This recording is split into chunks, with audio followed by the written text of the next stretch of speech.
We've had a global supply chain breakdown. Inflation is the worst since the early 1980s. Europe is experiencing its worst war since the end of World War II. That kinetic war in Ukraine is accompanied by a financial and economic war between the US, the UK, the EU and Russia that involves extreme financial sanctions, including seizing the central bank reserves of the world's 11th largest economy. That financial war and accompanying sanctions have disrupted supply chains on top of the disruptions already present. And the world's second largest economy, China, has locked down 50 million people in Shanghai and Beijing for most of the past 2 months in a hopeless and misguided effort to suppress COVID. Note to China, the virus goes where it wants. The list goes on. If gold is the ultimate safe haven for investors and the world is dangerously unsafe, then the price of gold must be skyrocketing, right? Gold has lost its luster. That's not the case. Today gold is about $1,844 per ounce. That price fluctuates daily and intraday.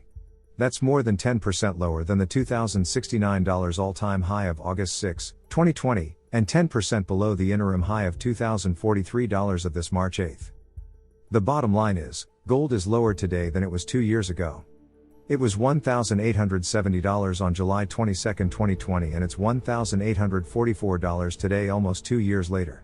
There have been some spills and thrills along the way, including 2 peaks over $2,000 and several smashes down into the $1,680 range, but always followed by a reversion to a persistent central tendency that hasn't moved much at all. So, we're back to the original question. With inflation, shortages, and war all around and getting worse, why is gold not surging past $2,000 per ounce and making its way to $3,000 and beyond? Gold should be soaring. Supply and demand conditions favor higher gold prices. Global production of gold has remained fairly constant for the past 6 years. Over the same 6-year period, during a period when global output was flat, central banks increased their official holdings by 6%. China has added 1,400 metric tons in the past 12 years, that's the official number. Unofficially they probably own far more. Russia has acquired 1,500 metric tons over that same period. Other large buyers include Poland, Turkey, Iran, Kazakhstan, Japan, Vietnam, and Mexico.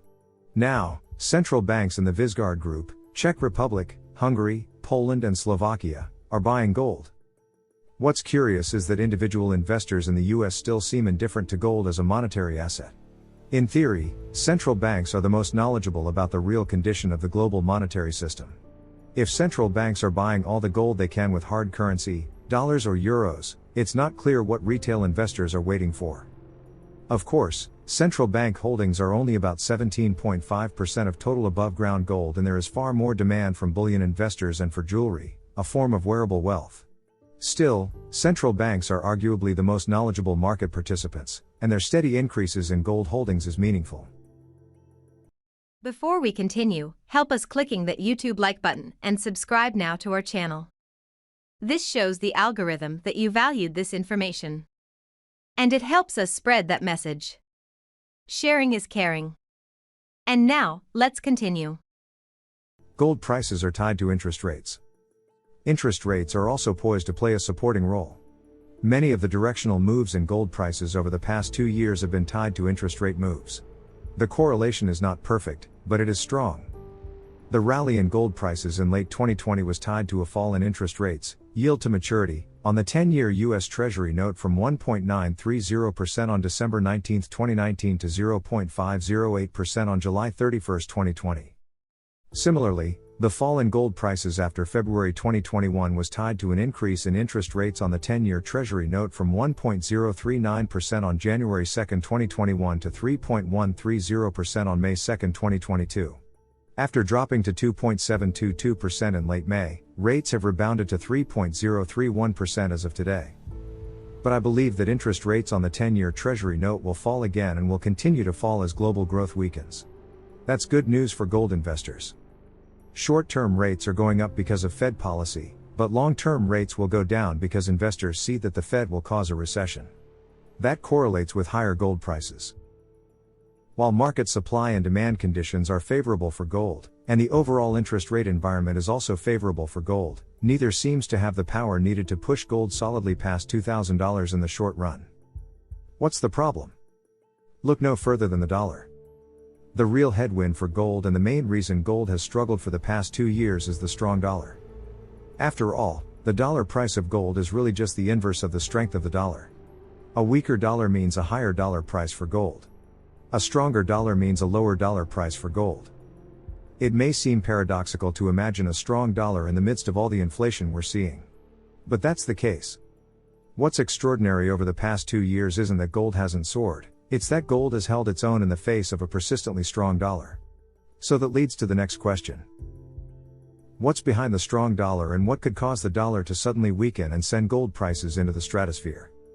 The strong dollar has been driven by a demand for dollar-denominated collateral, mostly U.S. Treasury bills, needed as collateral to support leverage on bank balance sheets and in hedge fund derivatives positions. That high-quality collateral is in short supply, partly because U.S. Treasury issuance is lower due to smaller than expected deficits. As banks scramble for scarce collateral, they need dollars to pay for the Treasury bills. That fuels dollar demand. The scramble for collateral also speaks to weaker economic growth, fears of default, decreasing creditworthiness of borrowers and fear of a global liquidity crisis. We're not there yet, but we're getting close with no relief in sight. As weak growth turns into a global recession, a new financial panic will be on the horizon. At that point, the dollar itself may cease to be a safe haven, especially given the aggressive use of sanctions by the US and the desire of major economies such as China, Russia, Turkey, and India to avoid the US dollar system if possible. When this panic hits and the dollar is deemed no longer reliable, the world will turn to